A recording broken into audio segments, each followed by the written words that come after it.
askariga sida loo garaacayo askariga sida dhibaatada loogu geysanayo waxaa laga yaabaa saakay gurigiisa markuu ka soo baxayay calooshiisoo maran inuu soo baxay shaqada soo aaday waxaa laga yaabaa caruurtiisa iyo xaaskiisa iyo waalidiintiisa saakay markuu ka soo tagayay inay lahaayeen tolow ma nolol buu dib ugu soo laaban doonaa mise geeri ciiduma waardiyeyso ilaahay ka sokow naftiisa isagaa mas-uulka ah isagaa waardiyeeye halka ninka gacanta u qaadayna uu yahay nin xildhibaan ah oo marka uu jiifo xitaa hadduu hurdaya xitaa la waardiyeeyo mushaarka uu qaato $8,000 bay ka badan tahay ninka gacanta qaadaya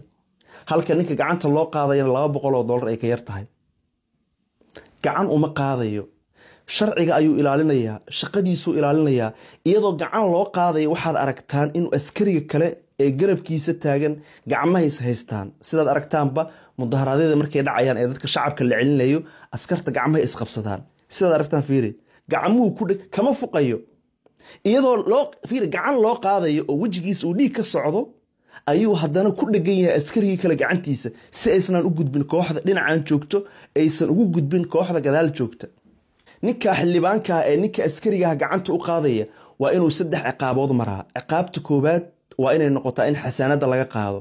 ciqaabta labaad waa in laga qaada lacag ganaax ah oo magdhow ah oo ah dhiigga uu ka keenay ama dhaawaca uu geystay ninka askariga ah ciqaabta saddexaad waa inay noqotaa gacantii uu u qaaday qof muwaadin ah waliba ciidan ah xabsina uu ku galaa ninka